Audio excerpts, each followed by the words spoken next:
కదలిరా కార్యక్రమానికి ముఖ్య అతిథి మనందరికీ అభిమాన పాత్రుడు ఇంకొక 50 రోజుల్లో ఆంధ్రప్రదేశ్ రాష్ట్రానికి కాబోయే ముఖ్యమంత్రి గారు శ్రీ నారా చంద్రబాబు నాయుడు గారికి వేదిక పైన ఉన్నటువంటి తెలుగుదేశం పార్టీ జనసేన నాయకులకి పార్లమెంటు నలుచెరగల నుంచి విచ్చేసినటువంటి సోదరి మల్లారా, తెలుగుదేశం పార్టీ కుటుంబ సభ్యులారా, జనసేన సైనికులారా, పాత్రికేయ మిత్రులారా, అందరికీ పేరు పేరున హృదయపూర్వకమైనటువంటి నమస్కారాలు, అభినందనలు తెలియజేస్తున్నాను.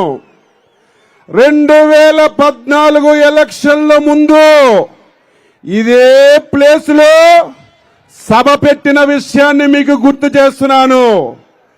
ఆ రోజు శ్రీకాకుళం పార్లమెంట్ లో 6 స్థానాలు గెలిచాం. రేపు ఎన్నికల్లో 7 స్థానాలు పార్లమెంటు అత్యధిక మెజార్టీతో గెలవబోతుందని చెప్పి మీ అందరికీ తెలియజేస్తున్నాను. ఇదేదో సభ వచ్చింది కదా, మైకు దొరికింది కదా, తెలుగుదేశం పార్టీ అధ్యక్షుడిగా నేను చెప్పడం కాదు.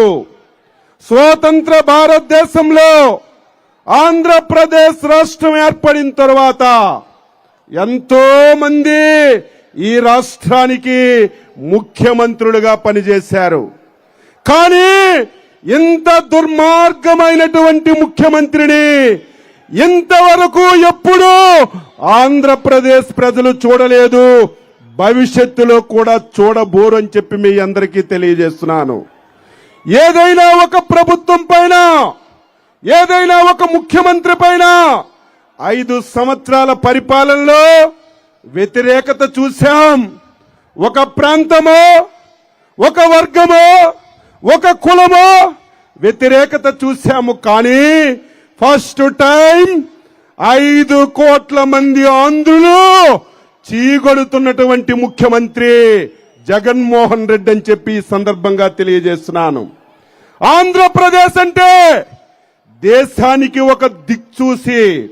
ఆంధ్రప్రదేశ్ లో చంద్రబాబు నాయుడు ఏ నిర్ణయం తీసుకున్నా దేశంలో అన్ని రాష్ట్రాలు ఆదర్శంగా తీసుకొని అమలు చేసినటువంటి రోజులు మనం చూశాం.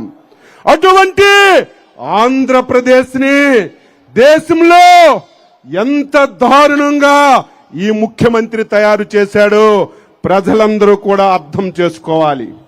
ఈ రాష్ట్రాన్ని 25 సంవత్సరాలు వెనక్కి తీసుకెళ్లిపోయాడు. ఒక్క అవకాశం అని చెప్పి మన జీవితాలని, మన బతుకులని చిన్నాభిన్నం చేశాడు.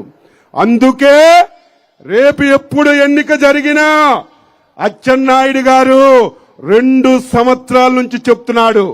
మళ్ళీ శ్రీకాకుళం కదలిరా సభలో చెప్తున్నాను, తెలుగుదేశం పార్టీ జనసేన 160 స్థానాలతో రాష్ట్రంలో అధికారాన్ని చేపట్టబోతుంది.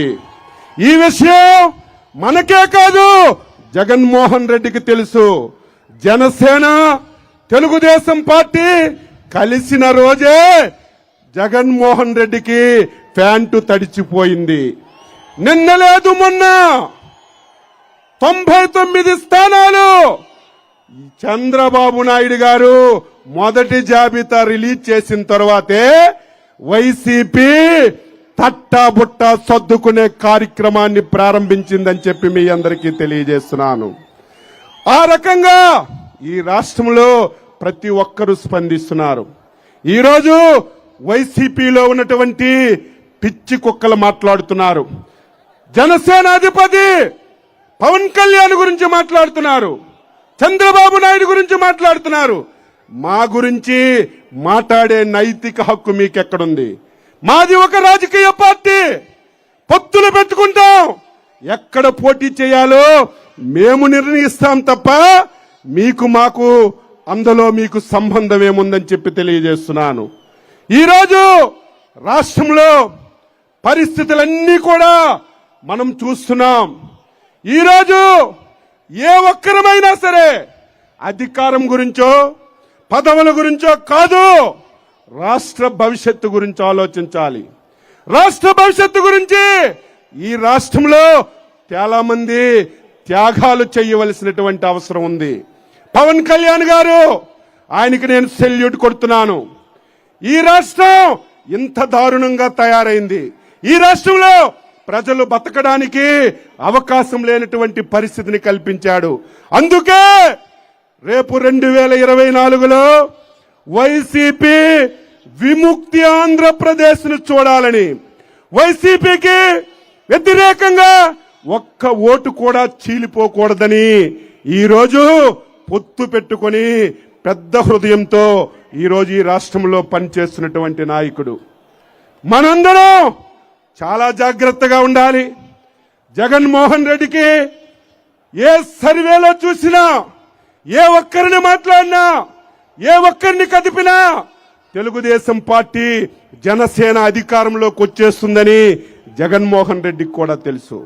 ఈరోజు వైసీపీ పార్టీలో పోటీ చేయడానికి కూడా ఎవరు సిద్ధపడడం లేదు. ఈరోజు పోటీ చేయడానికి ఎమ్మెల్యేలు ఎంపీలు దొరకనటువంటి పరిస్థితి జగన్మోహన్ రెడ్డికి ఏర్పడింది.